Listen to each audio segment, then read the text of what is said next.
აა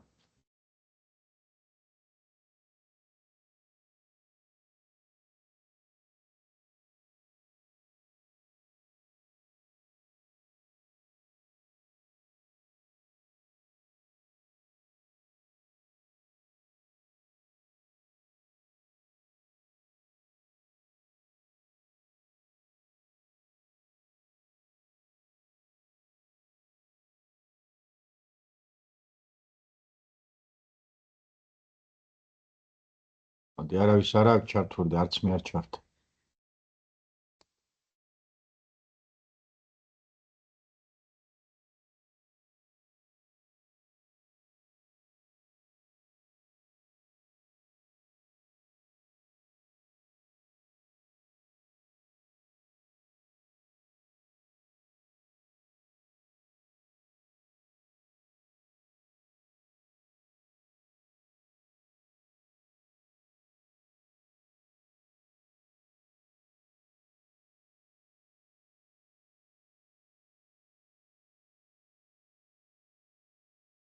მოგესალმებით, მიხარია რომ ისევ შევხვდით ერთმანეთს.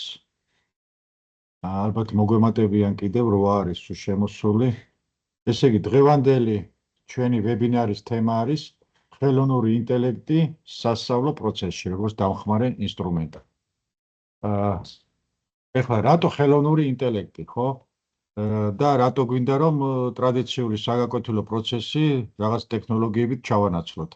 ეხლა ვიცით რომ ეხლა დაახლოებით ბევრჯერ მაქვს ნათქვამი, რა მოთხოვნების წინაშე დადგებიან ეს მოსწავლეები, რომლებიც სკოლას დაამთავრებენ, მერე უნივერსიტეტს დაამთავრებენ და მოუწევთ სულ განსხვავებულ ტექნოლოგიებთან მუშაობა, ხო? და ამიტომ ალბათ საჭირო არის რომ აქედანვე მოვამზადოთ და იცოდნენ რა არის ეს ხელოვნური ინტელექტი და არის დაიწყონ მერე მუშაობას რომ დაიწყებენ, რომ ვორდი როგორ ვიხმარო, ინტერნეტის კომპიუტერი რა არის და ასე შემდეგ.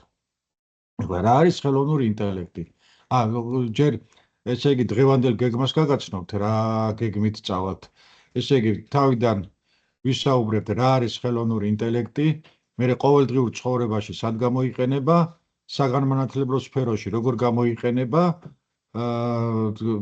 ცხადია თავისი რისკები და ეთიკა გააჩნია, ცოტა ამაზე ვისაუბრებთ და საერთოდ დრო რო არ დამრჩეს, ძალიან მინდა რომ პრაქტიკული სამუშაო შევასრულოთ.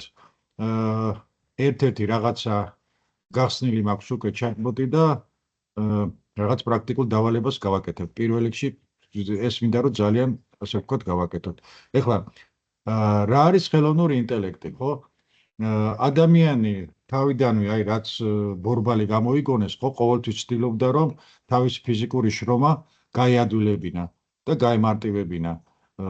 მერე შემოვიდა, რა ვიცი, ეს ელექტროძრავები, ორთქლის ძრავა და ასე შემდეგ. ესე იგი 10-15 წლის უკან ადამიანს ალბათ უფრო ჯერ კიდევ მეტი ფიზიკური შრომა უწევდა ვიდრე დღეს, იმიტომ რომ ძალიან ბევრი ტექნოლოგიები შემოდის და ადამიანი ყოველთვის ცდილობს რომ გაიმარტივოს თავისი ფიზიკური შრომა.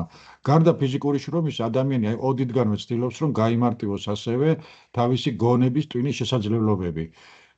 ადამიანი რასაც თავისი გონებით და ტვინით აკეთებს, ის რომ ცოტა მარტივად რაღაცა მანქანებმა შეასრულონ. აი ეს არის სწორედ ესე იგი დღევანდელი ესე იგი ხელოვნური ინტელექტს როცა ვახსენებთ, ხო?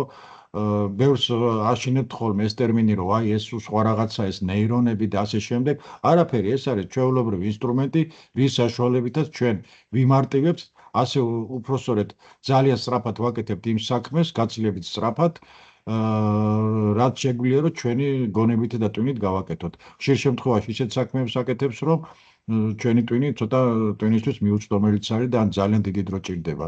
შეიძლება ჩვენ სიტყვაზე მოვანდომოთ რაღაცა მონაცემების დამუშავებას საათები, კვირეები, დღეები, რავი, თვეებიც, მაგრამ ხელოვნური ინტელექტი ამას ყველაფერს აკეთებს რაღაცა წამებში.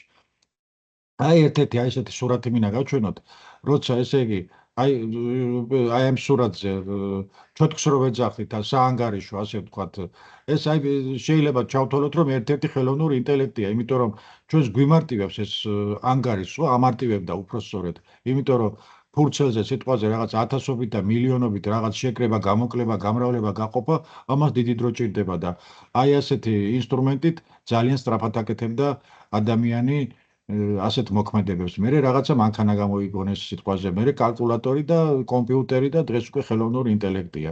შუათაშორის ეს აი ამაზე ერთი ისტორია გამახსენდა. სოფელში დავამთავრე სკოლა, დედაჩემი მუშაობდა, მოლარე მოანგარიში ერქვა და სულ აი ესეთ საანგარიშოს ხმარობდა.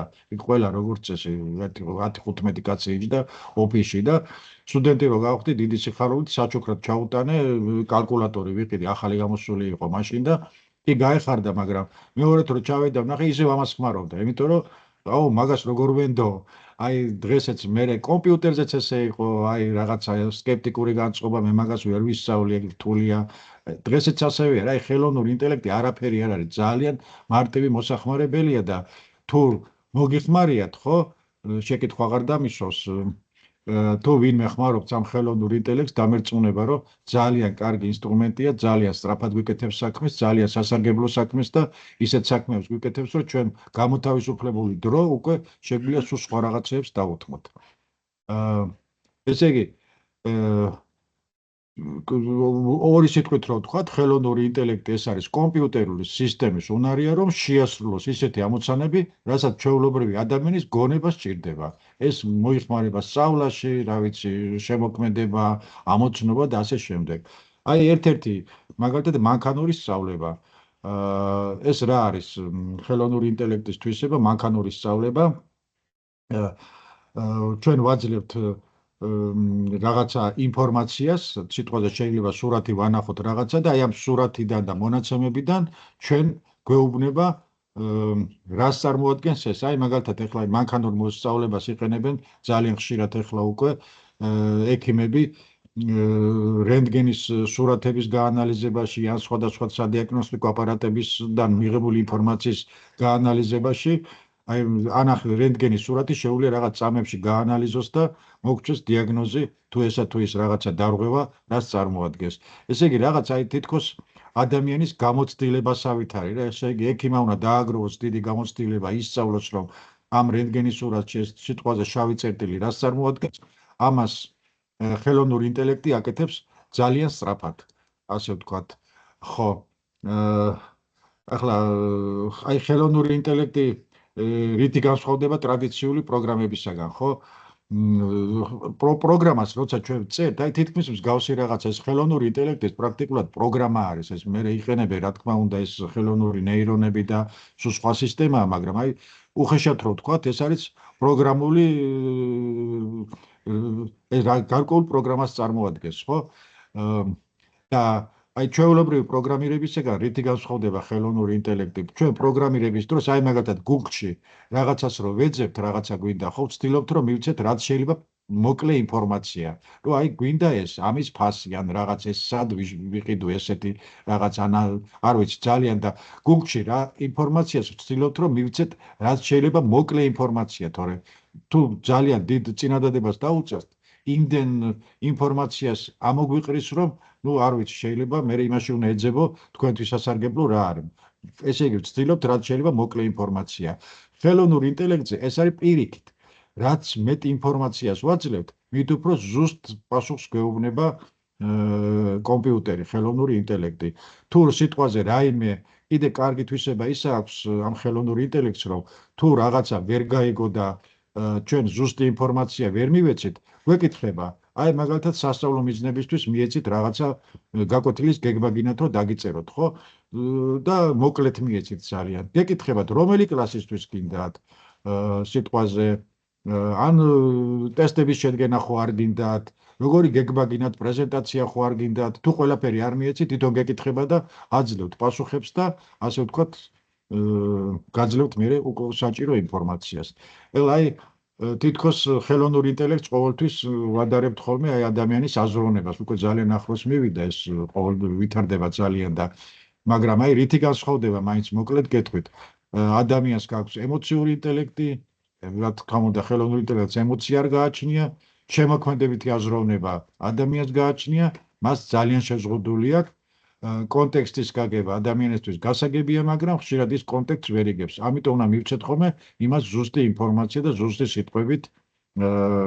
ეს ახლა ეთიკური გასჭა ჩვენ გვაქვს, ცხადია იმას არ აქვს სწრაფი გამეორება ადამიანს რაც შეუძლია ხელოვნურ ინტელექტს შეუძლიას მილიარდობით მოქმედება შეასრულოს ერთ წამში. ადამიანის მეხსიერებაც ასე ვთქვათ რაღაცნაირად შეზღუდულია, უამრავი იმას ვერ ვიმახსოვრებთ.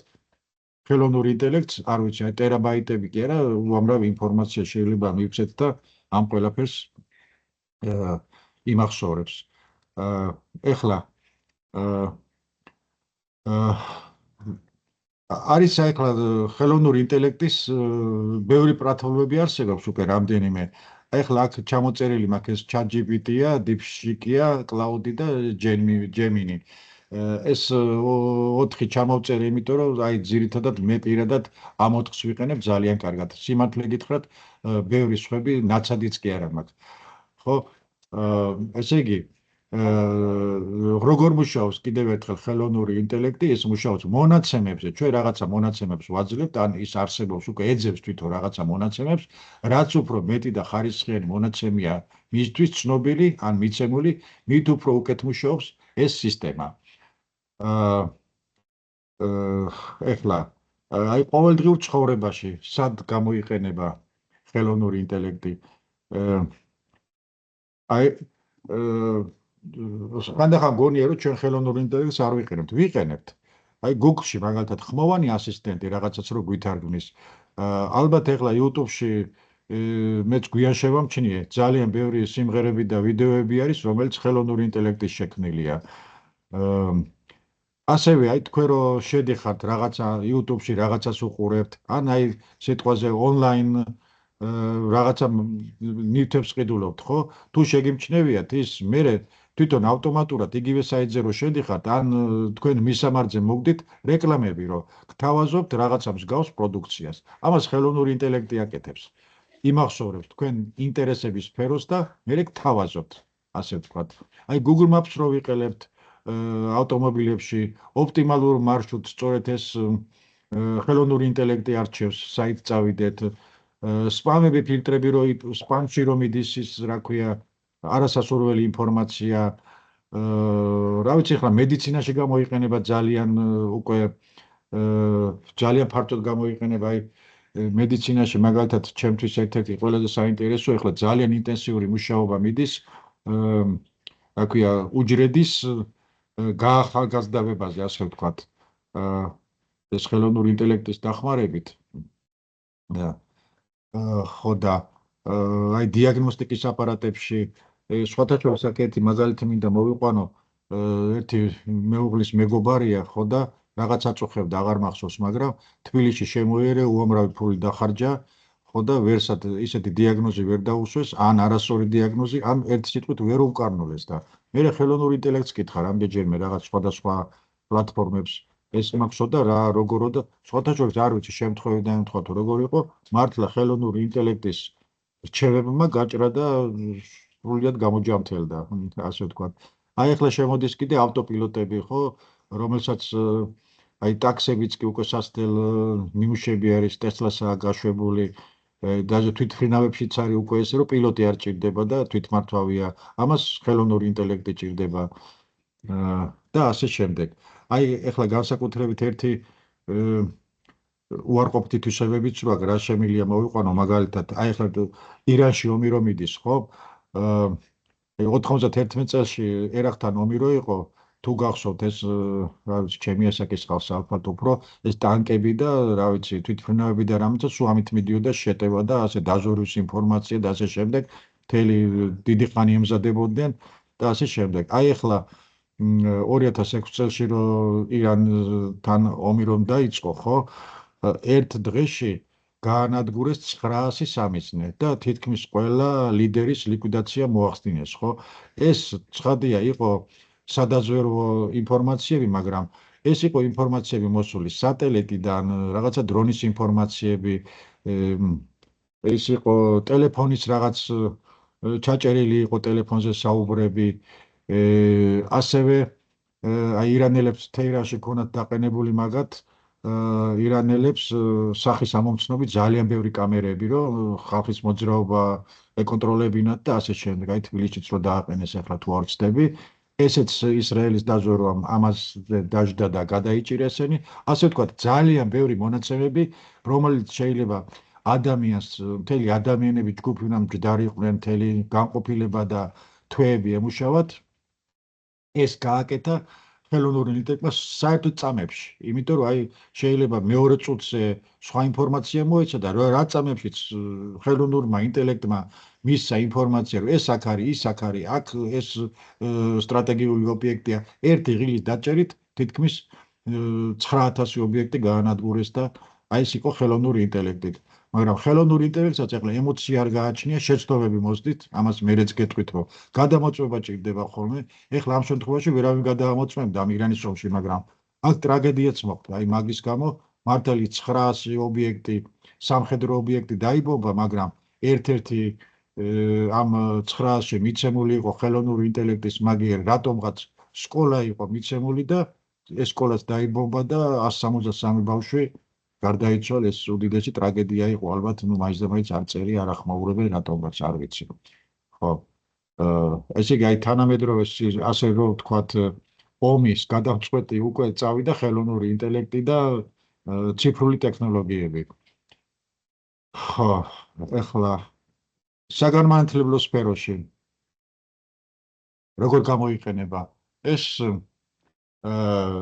არ არის რომ მთლიანად მასალებელი შეცვალოს, ხო? ეს არის უბრალოდ ასისტენტია მასალებლის, რომელიც დახმარებას უწევს მასალებას რაღაც გეგმების შედგენაში და ესეთი ისეთი რუტინული საქმეები როა შეიძლება მთლიანად ვივანდოთ ხელოვნურ ინტელექტს.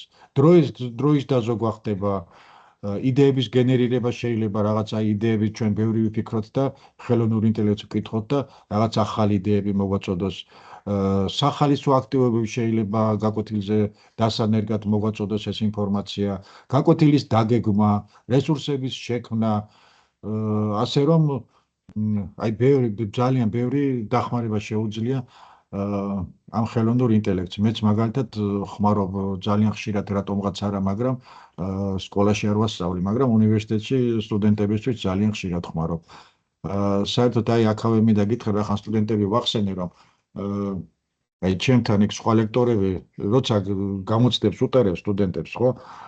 სარგებლობენ ჩუმად ჩემ დროს შპარალტებით ვსარგებლობთ, ჩუმად ვსარგებლობდით მობილური ტელეფონები უწყიათ მერხის ქვემოთ და ნუ ხვდები რომ ხელოვნურ ინტელექტს ეკითხებიან პასუხებს. მე პირადად მაგათ არ უშლებ. მე ვირჩევია რომ ეს ხელოვნური ინტელექტი იცოდნენ ძალიან კარგად, გაერკვნენ რა საკითხებს აძლევენ. მე იმათ მე დაწერილს რომ ვამოწმებ, ძალიან კარგად ხვდები ეს ვისი დაწერილია, ხელოვნური ინტელექტის თუ მართლა მათი. გარდა ამისა, აი პირდაპირ ვაქვთ ხელოვნური ინტელექტიდან გადმოწერილი აშკარად ეტყობა. იმას ცხადია ორიანი. მაგრამ არის რომ ეტყობა ხელოვნური ინტელექტისგან აქვთ გადმოწერილი, მაგრამ ის მე თვითონ აქვთ ასე ვთქვათ, ახსნილი რაღაცა თვითონ ეტყობა რომ ბავშვი აზროვნებს, ეს საკითხი იცის, მაგრამ ნუ რაღაცა კითხა ხელოვნურ ინტელექტს, ამას ცხადია უკვე კარგი, ესე იგი ხელოვნურ ინტელექტს კითხა, მაგრამ მაინც საკითხი იცის და ასე ვთქვათ, აზრზე არის მოსწავლე. ეხლა აი შეკითხვებით ძალიან დიდი მნიშვნელოვანია, რომ შეკითხვები, ისეთი შეკითხვები ხელოვნურ ინტელექტს ისე დაუსვათ შეკითხვები, რომ მისთვის გასაგები იყოს და ძალიან ბევრი არც ის ვაწოლოთ და ჩვენი თავი და ძალიან მალე მივიღოთ ხოლმე ინფორმაცია. მაგალითად, აი სუსტი მოთხოვნა, რომ დაუწეროთ, ხო? გამიკეთე გაკვეთილის გეგმა. რა იცის ხელოვნურმა ინტელექტმა, რომელი გაკვეთილი გინათ, რა საკითხი გინათ, როგორი გეგმა გინათ. ამიტომ აი ძლიერი მოთხოვნა გვერდზე წერია კიდე. შენ ხარ აი ან შემიძლია დაწერა. ბოდიში მე ვარ გამოცდილი მე-6 კლასის ქართული ენის მასწავლებელი, შექმენი 45 წუთიანი გაკვეთილის გეგმა თემაზე ეპოქის გმირი.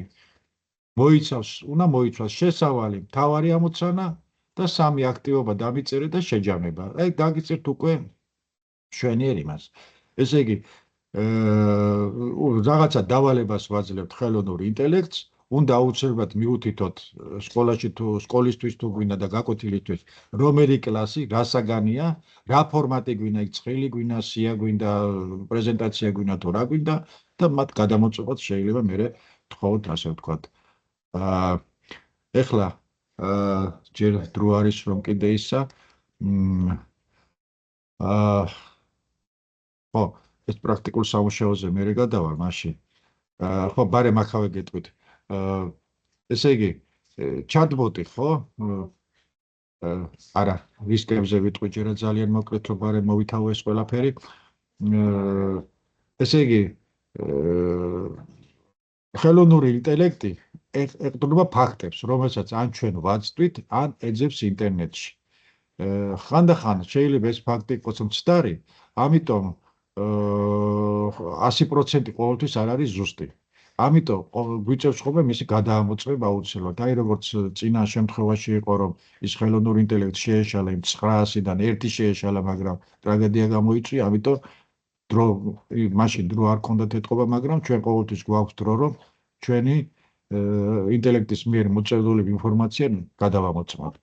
ესე იგი, აი მოსწავლეებისთვის ცოტა საშიში არის რა პლაგიატი, იმიტომ რომ როდესაც სკოლაში საშინაო დავალებას ვაძლევთ, ხო? შეიძლება ნაშრომის მოსამზადებლად მაია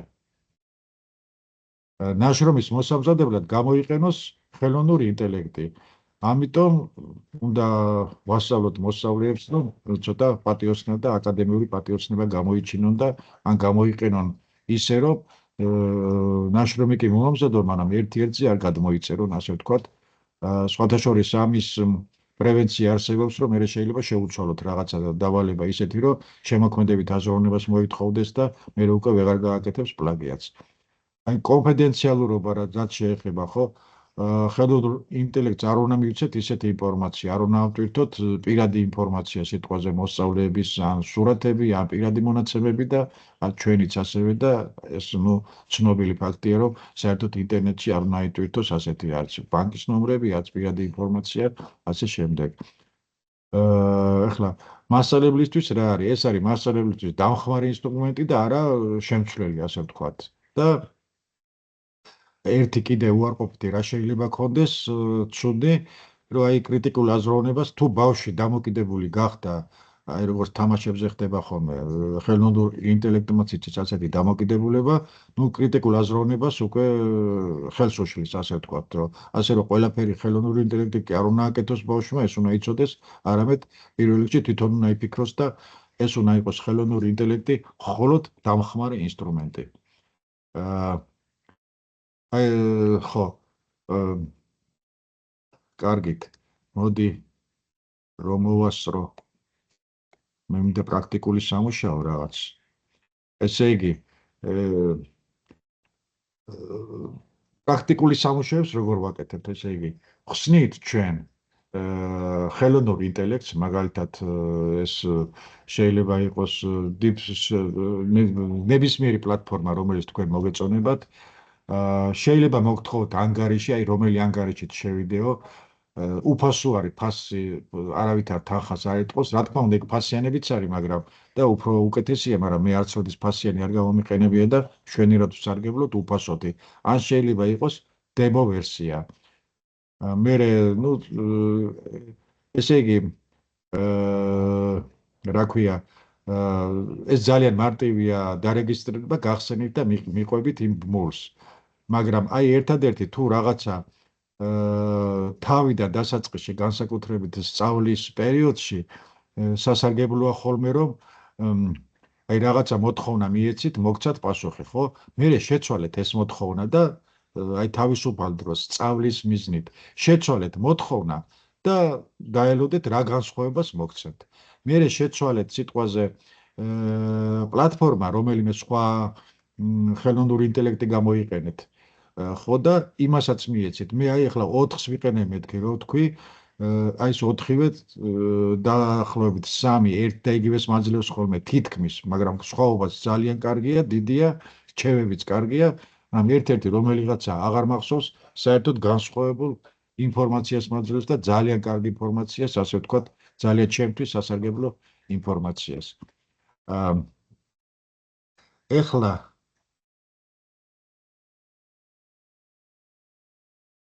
ხო ეხლა აი შევდივარ ვიწყებ აი სულ თავიდან. აი შევდივარ ინტერნეტში და ChatGPT ამას ვაძლევ და პირდაპირ ხსნი. აქ არაფერი არ გამიკეთებია, როგორც აი რაღაცა პლატფორმა გახსნას, ესე გამეხსნა და რომელი ისაო გავაგზელო, როგორც ნუგზარ მოსულიშვილიო, Gmail-ით ავარ დარეგის, კი გააგზელე და всё, აი ეს ამომიგდო, რასაც თქვენ ხედავთ. ეხლა მე მინდა თქვენ გთხოვოთ, რომ აი ან ჩატში, ან ზეპირად მითხარით, რა დავალება მივცეთ, სკოლის დავალება, აი ხელოვნურ ინტელექტს და ვნახოთ, რას გვეტყვის და როგორ გავუკეთებს. ნებისმიერი გინდ ხელი აიწიეთ, მიკროფონი ჩართეთ, გინდ ჩატში მომიწერეთ და ჩატში რამე არის? ო, მოგესალმებით. აი ჩატში დამიწერეთ რომელიმე და მაგ შეკითხვას დაუსვავ ინტერნეტს, იმას ხელოვნურ ინტელექტს და ვნახოთ რას ამოგვიგდებს და იქნება თუ არა თქვენთვის სასარგებლო. ველოდები. თუ არავინ მწერს, მაშინ მე მივცემ შეკითხვას, რა იმის მოვიფიქრეთ ახლა, მეც არ მიფიქრია.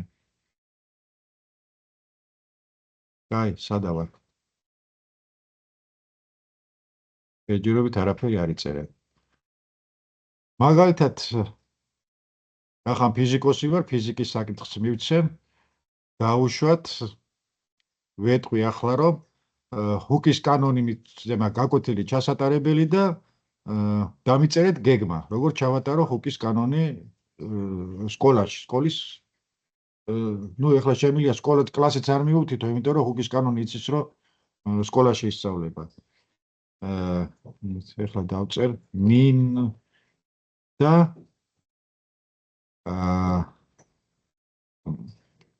სკოლის მოსწავლეებისთვის მაინც მივწერთ, აი, სკოლის მოსწავლეებისთვის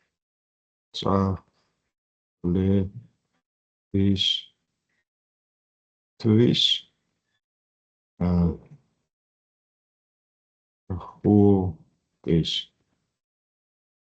კანონის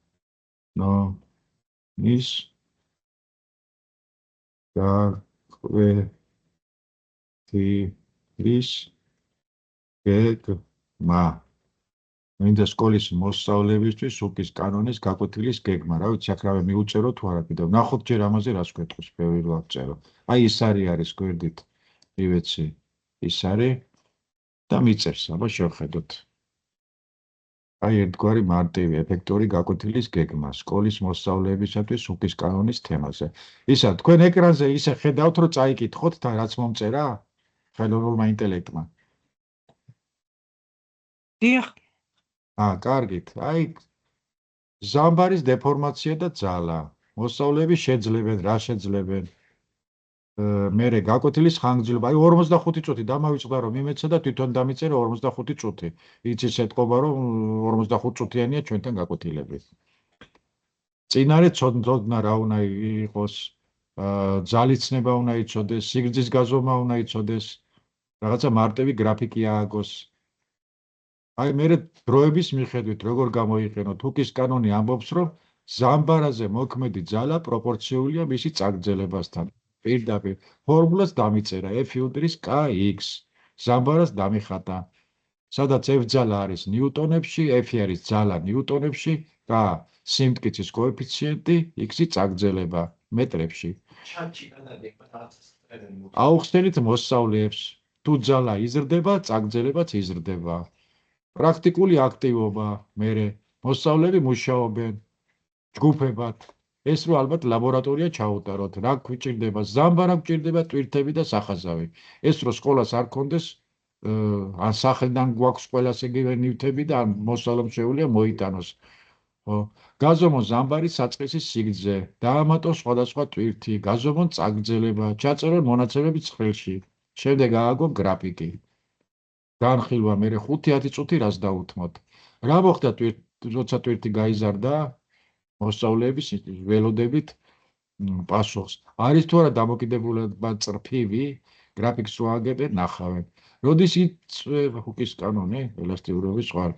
იწვება ეს ჭხილებში მოაქცია, როდის ირღვევა უნდა იყოს ალბათ. რომ ელასტიურობა როცა ირღვევა, ხო? ხო. მერე დავალება ამოხსენით ამოცანა ეს სახში შეგვიძლია მივცეთ დავალება ან კლასშივე თუ თქვა გაუდრის ამდენს 200 ნიუტონი და იპოვეთ ძალა. ახსენით სიტყვიერად რა არის უქის კანონის მნიშვნელობა ყოველდღიურ ცხოვრებაში. აჩვენეთ ვიდეო ექსპერიმენტი. ნუ ეს შეგვიძლია ვაჩვენოთ, შეგვიძლია გადმოვიწეროთ YouTube-დან ასე შემდეგ. გამოიყენეთ რეალური მაგალითები, ბალიში, რეზინა, ну რა ვიცი, ბევრი მაგალითები შეიძლება. გააკეთეთ კონკურსიც შეიძლება, ვინ სწორად ააგებს გრაფიკს. ბავშვებს შეგიძლიათ იქავე შესთავაზოთ. თუ გინდა შემიძლია დაგიმზადო. ეხლა ეს თვითონ თავაზობთ. შემიძლია დაგიმზადოთო პრეზენტაცია PowerPoint-შიო. სამუშაო ფურცელი მოსწავლეებისთვის, ტესტი შეფასებისთვის. აი ამას თვითონ თავაზობს უკვე. პრეზენტაცია თუ გინდათ რომ აჩვენოთ მოსწავლეებს, თვითონ თავაზობს PowerPoint-ში. სამუშაო ფურცლები არ ვიცი ახლა რას გამიკეთებს რომ მივცე იქ სამუშაო ფურცლები თუ თქვენი სურვილი იქნება შემიძლია მივცე და რას ამომიგდებს ნამდვილად არ ვიცი ტესტებს დამიწერს ხო როდეში ახლა ერთი წუთით ჩატს შევხედავ რაღაც საგანმა წყლის დღესთან დაკავშირებული აქტივობა შემოგთავაზოს წყლის დღესთან კაი მოდი მივცეთ ერთ-ერთი პირველი რაც მომწერა ქალბატონი მარინე სახელაშვილისას აქ არის მსგავსი გაკეთებულია კოპი აი ქალბატონი ხათუნას ასანიძის გადმოგზავნილი დავალება მივცეთ გალონურ ინტელექტს გავიდოთ უკან ჩავსვა copy paste-ით ვსვავ და ნახოთ რა. გამარჯობათ წყლის დღესთან დაკავშირებით აქტივობა შემომთავაზოს. აბა ვნახოთ რას მეტყვის. გამარჯობა მსოფლიო წყლის დღესთან დაკავშირებით შეგიძლიათ ძალიან საინტერესო და ინტერაქტიული აქტივობა აი რამდენიმე იდეა. წყლის მნიშვნელობა ჯგუფური დისკუსია, პოსტერი, ბავშვებთან დისკუსია რომ აი წყლის რა მნიშვნელობაა. მოსწავლეები დაყავით ჯგუფებად და თითოეულს მიეცით თემა წყალი და ჯანმრთელობა წყალი ბუნებაში წყლის დაზოგვა შემდეგ შექმნით პოსტერი და წარადგინონ თავიანთი ნამუშევრები ექსპერიმენტი სუფთა და დაბინძურებული წყალი მოიტანეთ ორი ჭიქა ერთი სუფთა წყლით მეორე დაბინძურებული მაგალითად მიწით მოსწავლეები იმსჯენებენ რომელიც წყალია გამოსადეგი როგორ შეიძლება წყლის გაწმენდა საინტერესოა წყლის დაზოგვის გამოწვევა, ну, კარგი, აღარ ჩაუყვები ამებს, როლური თამაში თუ წყალი არ იქნება. პატარა სცენა, სადაც აჩვენებენ სამყაროს წყლის გარეშე. აი ესეც ჩემთვის საინტერესო იქნება. ეს ძალიან ემოციური და დამაფიქრებელი აქტივობაა. ვიქტორინა, მერე, რამდენი პროცენტია დედამიწაზე წყალი, რამდენი სასმლად ვარგისი წყალი, რატომ არის წყლის დაზოგვა მნიშვნელოვანი? ხო, აი მე მგონია რომ აი ახლა რასაც ამ ხელოვნურმა ინტელექტმა ერთ წამში შეგვიდგინა, მე ძალიან მომეწონა მაგალითად ეს აქტივობები ამაზე უნდა მეფიქრა ძალიან ბევრი მაგალითად გინა ფიზიკა ყოფილიყო, მაინც ბევრს ვფიქრებდი, ну რაღაცეთი ნახევარი საათი ხომ დამეკარგა თუ 1 საათი. მაგრამ აი ამასაც რო შევხედავ ახლა მინდა ისეთი ლამაზია ეს ლამაზათაა შედგენილი ყველაფერი ეს პასუხები რომ პრაქტიკულად ერთ-ერთზე შეიძლება გადატანა, მაგრამ თუ ჩვენ გვაქვს კიდე ცალკე რაღაცა იდეები, ცხადია ჩვენ შეგვიძლია დავამატოთ კიდე ამას ჩვენი საკუთარი იდეები.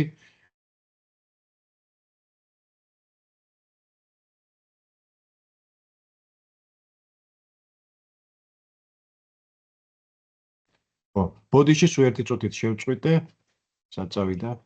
ხო. კარგი აქტივობაა და ჩვენ შეგვიძლია კიდე აი დამატებით ჩვენი ეს გადმოვიწეროთ copy paste-ით შეგვიძლია სადღაც ჩავიგდოთ და მერე დავამატოთ ჩვენი სურვილის მიხედვით ან ამოვიღოთ რაღაცა თუ ზედმეტი გვეჩვენება და მისი გაკეთება არ შეგვიძლია ან ჩვენი დავამატოთ. აი ბოლოს კიდე მთავაზობს ასეთ რაღაცას. თუ გინდა შემიძლია კონკრეტულად შენი ასაკობრივი ჯგუფისთვის, მაგალითად დაწყებითი, საშუალო ან უფროს კლასელები დაგიგებო ერთი სრულყოფილი გაკვეთილი, დროებით, აქტივობებით და რესურსები. აჰა, აი მშვენიერ წინადადებასაც მთავაზობს, რომ რაც გინდა, იმას გაგიკეთება, ხო? დაგიგებო ერთი სრულყოფილი გაკვეთილიო. ასე ვთქვათ, აი რა არის ახლა აი ესეთი რაღაცის შექმნაზე ჩვენ ალბათ დაგვჭირდებოდა, ну, კაი 1 საათი მაინც ხომ უნდა დაგვეკარგა, 9 საათი თუ მეტი არა და ჯერ უნდა გვეფიქრა და რამდენი უკეთესი საქმის გაკეთება შეიძლებოდა ამ პერიოდში სიტყვაზე. სხვა რამე შეიძლება ეს დრო გამოგვეყენებინა. ეხლა ერთი ჩატს ვნახავ კიდე რა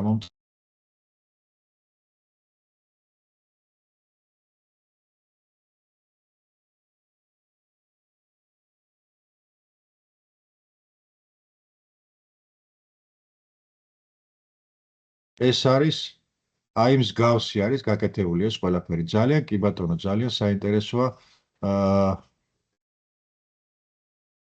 ეს ქალბატონო მარინე, ეს თქვენი გაკეთებულია ესენი? თქვენი არის translate, აი მაგის მსგავსად არის გაკეთებული ეს ყველაფერი. მირიანი, ხო. translate, სამი მეფე ყავდა ბატონ უგზა რამ სახელით, მირიანი. ეს მივცე თუ ეს რას ნიშნავს, უბრალოდ ვერ გავიგე. ეს მესიჯი მივცე? მირიანი. კარგით. კარგით, რაც ცოტა ჩემთვის ცოტა გაუგებარი იყო, ამას გავანებებ თავს.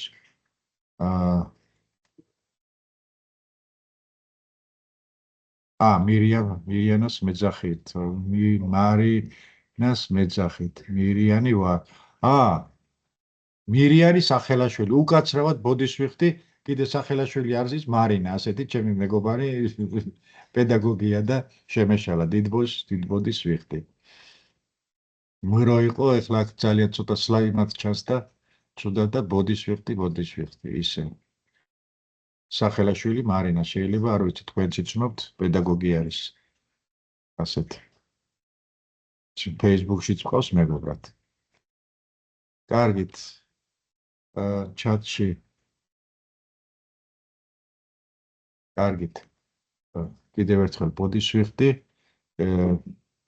ეხლა დაუბრუნდები ისევ პრეზენტაციას, ვეცადე რომ ეს მომესწრო, ჯერ კიდევ გვაქვს ცოტა დრო. ისე თქვა მინდოდა კიდევ რისკებზე ვილაპარაკეთ.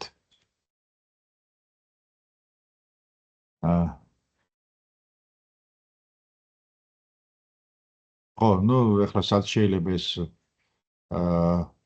სასწავლო მასალის გამრავალფეროვნება შეგვიძლია, იდეების გენერირება, ეს უკვე ვთქვით, ენის სწავლებაც შეგვიძლია, თარგმანი შეუძლია ძალიან კარგად. აი მე ადრე ვიყენებდი ხოლმე Google Translate თარგმნათა, მაგრამ ну, ცუდად თარგმნის და მე ვცდილობდი რომ მე თვითონ შემესწორებინა, მაგრამ სიმართლე გითხრათ, ხელოვნური ინტელექტისთვის არ მითარგმნებია, მაგრამ ყველა მეუბნება რომ გაცილებით კარგად თარგმნის, ვიდრე Google Translate-ია. მოსწავლების შემოქმედების გაძლიერება, ინდივიდუალური დახმარება. სარისკო რა არის? მოსწავლეების შეფასება ხელოვნური ინტელექტით ვეცადოთ რომ არ შევაფასოთ. ეს უკვე ინდივიდუალურია. საშინაო დავალებაზე არის რისკები, იმიტომ რომ ხელოვნური ინტელექტზე შეუძლია გააკეთებინოს და ეს წეღანაც ვთქვი, რომ მისი გადამოწმება სირთულეს არ წარმოადგენს, ცოტა გამოცდილებას რომ დავაგროვებთ. მერე პირადი ინფორმაცია არ უნდა გავაზიაროთ, სარისკო ეს არის. გადამოწმებელი ფაქტები არ უნდა მივცეთ და უნდა გადავამოწმოთ ყოველთვის მისი რაღაცა ისეთი მონაცემს თუ მივცემ და ისეთი ინფორმაცია რომ ყოველთვის უნდა გადავამოწმოთ და აი ბავშვებზე სრული დამოკიდებულება არ გამოიწვიოს ხელოვნურმა ინტელექტმა, იმიტომ რომ ამანაც იცის ძალიან გატაცება, აი 1000-ნაირი ინფორმაციის მიღება შეიძლება ინტერნეტიდან, განსაკუთრებით აი თამაში დამოკიდებულები ბავშვები რო არიან, არ ვიცი, 1000-ნაირი კითხვები შეუძლია დაუსვას და ასე ვთქვათ. ხო, ახლა ბოლოში კიდევ მთავარი მესუჯები, ინსტრუმენტია, ისევე როგორც, ესე იგი, დიდი ხელოვნური ინტელექტი ჩვეულებრივი ინსტრუმენტია, ამისი ნუ შეგვეშინდება, ისევე როგორც კალკულატორი და ასე ვთქვათ, მასწავლებელი შეუცვლელია, ამისიც ნუ გვეშინია. ემოციური კავშირი და мотиваცია ხელოვნურ ინტელექტს არ შეუძლია. მასწავლებელი შეუცვლელია ეხლა ამაზე გუშინ წინ, ხო? ისა სადიპლომოს სტუდენტ სადიპლომო უნდა გავაკეთებინო და ვარჩევდით და 3D გამოსახულებაზე მეთქი შევქმნათ ხელოვნური ინტელექტით, რომ ვიდეო, ასე ვთქვათ, 3D გამოსახულება გამოვიდეს და მასწავლებელი შეცვალოს მეთქი. ხო და ეგრევე კომისიის თავმჯდომარე ვინც იყო ერთად ვისხედით და იცოდებო ლექტორს თუ შეცვლის და მასწავლებელს პირველი შეეწახვა სამსახური და რიცოდებო ხო და ამ წუთში ის გამახსენდა ის გელიოტინა ვინც შექმნა პირველი თავი მას მოაჭერეს თუ ავჩდები გელიოტინაზე ხო და ნუ თემატიკა შევცვალეთ არა მართლა სერიოზულად უკვე არა იმიტომ რომ ძალიან შემეშინდა იმიტომ რომ ცოტა რამდენიმე თვეში ცოტა ძნელი განსახორციელებელია თუმცა სტუდენტი აღფრთოვანდა და მეორე დღესვე დაიწყო მაგაზე მუშაობა იქ რაღაცა გააგზავნა ხელოვნური ინტელექტის რაღაც არ ვიცი სათავო ოფისია თუ რა არის არ ვიცი რაღაცა კოდები მოითხოვა მაგრამ გავაჩერე ვერ მოვასწრებთ მეთქი მაგას ყველაფერს ხო ნუ ეხლა ეს ამან მასალებელი შეუცვლელი როა ეს თავისთავად ცხადია ხელოვნური ინტელექტი გვიზოგავს დროს გეგმები შეგვიძლია შევადგინოთ ტესტები მასალები ძალიან სწრაფად ნუ ეს დრო შეგვიძლია სულ სხვა რაღაცაში გამოვიყენოთ რა თქმა უნდა ამ რუტინულიმაზე და რაღაცა ისეთ რაღაცებზე დრო არ ვხარჯოთ ნუ ეხლა ადამიანი როცა თვითონ აკეთებს კრიტიკული აზროვნება ეს პირველია რა თქმა უნდა და კრიტიკული აზროვნება უკვე გაგჭირდება კიდე იმაში რომ ხელოვნური ინტელექტის მიერ შედგენილი ყოველთვის უნდა გადავამოწმოთ და რაღაც ანალიზი სჭირდება მას და ასე შემდეგ სწავლა გრძელდება აი ესე ყოველ თვეში იყო ცნობის მოყარეები ნუ ეს გზავნილი ასე ვთქვათ ხელოვნური ინტელექტი 6 თვეში სხვაო. არა, ეს შეცდომით არის ეს ყველაფერი 6 თვეში არა, ეს საიდანაცთან ალბათ ავიღე. 6 თვეში კი არა, ილონ მასკის სიტყვებია, როცა ვიძინებო სულ ახალ-ახალი რაღაცეებია ხელოვნურ ინტელექტში ჩამატებულიო, ფუნქციებიო და რო ვიღვიძებ უკვე სხვა არისო. ძალიან სწრაფად ვითარდება ხელოვნური ინტელექტი. გარდა ამისა, ახლა ხელოვნურ ინტელექტს დაემატა კიდე ფუნქცია, რომ თავის გაუმჯობესება შეუძლია კიდევ. ასე ვთქვათ. ხო და ნუ არ ვიცი, ახლა ძალიან ცოტა ხანში, აი თუ იყო პირველი რას უძახიან ტექნიკური რევოლუცია თუ რაღაცა ის ორქლის მანქანის გამოგონება, მერე რაღაც მეორე იყო რაღაც საქონლის მასიური წარმოება და მერე კომპიუტერი და ასე შემდეგ. თუ არ ვცდები, აღარ მახსოვს 4-ია თუ რაღაცა ჩამოთვლილი. მე ჩემი პირადი აზრია, რომ ალბათ ეს ხელოვნური ინტელექტიც და თუ ცოტა ხანში შემოვიდა კვანტური კომპიუტერებიც, უბრალოდ პროგნოზიც კი წარმოუდგენელია, რა შეიძლება იყოს აი ამ ორი ფუნქციის გაერთიანებით, კვანტური კომპიუტერი და ხელოვნური ინტელექტი, ეს გამოიწვევს საერთოდ სამყაროს შეცვლით ასე მგონია. ეს ჯანმრთელობაში, განათლებაში, რა ვიცი, მეცნიერებაში, მედიცინაში და აი ძალიან სწრაფად განვითარდება, ასე ვთქვათ, ყველაფერი ადამიანები და ასე შემდეგ. აი ეს ცოტა ვიჩქარე, მაგრამ კიდე რამდენიმე წუთი დამრჩა და მადლობა ყურადღებისთვის და ახლა თუ გაქვთ რაიმე კითხვები ან სურვილები, გისმენთ.